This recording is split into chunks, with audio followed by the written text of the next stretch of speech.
How will you measure success? If you take anything away from this video, let it be these two things.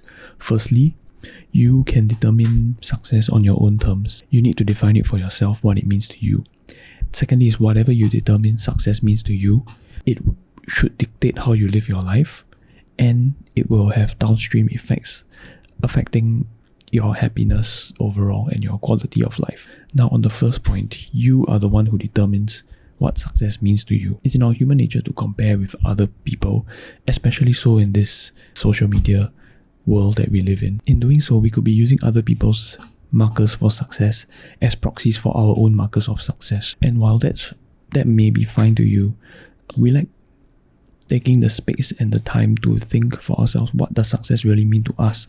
I am following this dream that someone else is doing. I see them on Instagram, they are doing this and that. I want to be doing this and that, but sit down and really think, is that really what you want to live? That's the first point. Don't compare your success with other people's success. Figure out what that success means for you. The second thing is that success does not have to mean materialistic or financial things. In fact, it should not mean that, because I believe that in whatever action you take or whatever outcome that happens, there are things that either happen that are within your control or things that happen that are outside of your control. And this goes back to the Stoic belief about learning how to differentiate between what's within your control and what's not within your control, right? For me personally, when I'm on the ball, thinking straight about my life, my markers for success are things that I can control. Did I do this today? If I did this and this, I will count that as a successful day. Now, if I flip the script and I say, I'm doing this because I want that outcome. For example, I'm sending out 10 emails because I want to get one response, and I want to get inquiries coming in. Now, obviously, the action leads to the outcome, or hopefully leads to the outcome. But the action is what you can control. The outcome is what you cannot control. Now, if you use the outcome, meaning how many inquiries did I get this year, as a marker for success, it's something that you can't control. And if it doesn't happen, I think it will really undermine the efforts that you took in trying to get the outcome. So let's say I have sent out those emails and I didn't get a response. If you use the marker for success as my goal is to send out the emails, you would be like, okay, I sent out those emails, I didn't get a response, but theoretically, if I keep sending it out, I will get a response. So it's okay. As long as I sent out those emails, it's fine. But if you look at it the other way around and say, oh, I didn't get a response, fuck this, why am I doing this? It can lead you to a very negative spiral of expecting things to happen because of your input. And that kind of brings me to my second point, which is how you define your success determines how you live your life and your happiness, because once you define your success along the vein of whatever I've said at the start, which is your markers for success should be something internal, something you can control. So that was a very specific example, but let's talk in general. The marker for success for myself would be, I want to live my life by a certain value. I want to be generous. I want to be compassionate. Instead of saying, I want to make friends with 10 people per day. Okay, that's unrealistic, but for example, that's an external control type of indicator.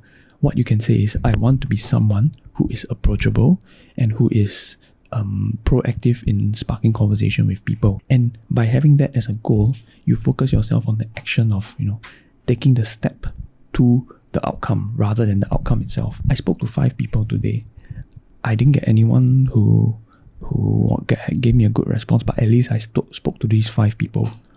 I want to be someone who is generous, understanding. I might have been fucked over by maybe a friend.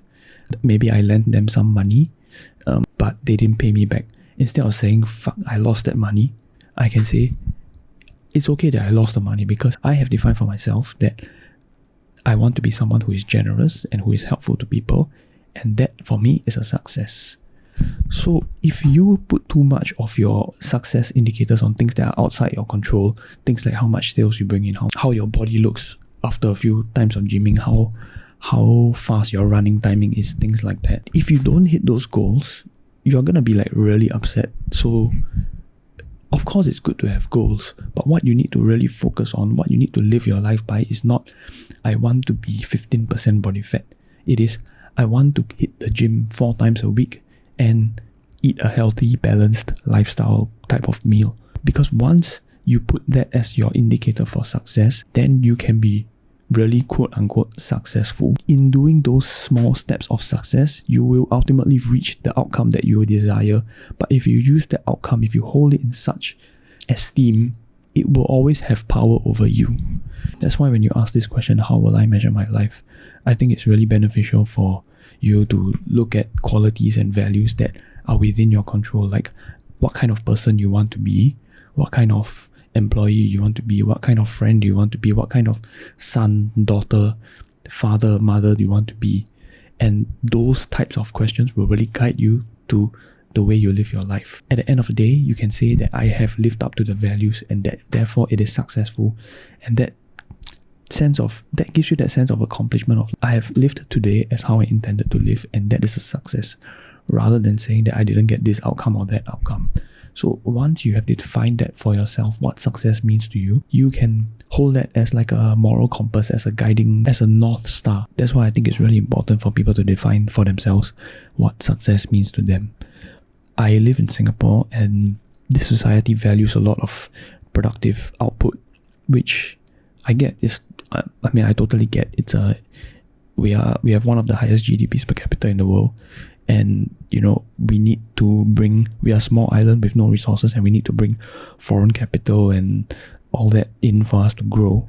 But the negative effect of that is that you essentially build a nation of people who have tunnel vision on what they value, for one thing, which is like materialistic, financial, I got this, I applied BTO, I got this house, I got condo, okay, great. Maybe you can call me jealous, but that's great. But I think it's more important or more fulfilling to look internally and be like, what kind of person do I want to be? In what way do I want to live my life such that I can consider myself successful? And in Singapore, it's normal, people compare, but I'm saying go against the grain. Don't get caught up in that, Define what success means for yourself. I'm glad that a lot of people are breaking out of the traditional mentality and defining success for themselves. And I think that's the key to having a happier society, It's good to have economic output, but really think about your why. Think about what does success look like for you, and what does success mean to you, Because how you determine how it's measured ultimately determines how you live your life and whether you're happy or not. Yeah. So to recap, 2 things that I want to say. One, how you define your success is up to you. You can determine how you want to live your life. Hopefully, internal things that you can control. And secondly is that however you define success for yourself, that will determine how you live your life and hopefully have a positive impact on your life endeavors and everything you do. I hope this was useful for someone out there. If you want to hear anything else or you have any opinions, let me know in the comments. Okay, thanks. Like and comment and subscribe. Okay, bye.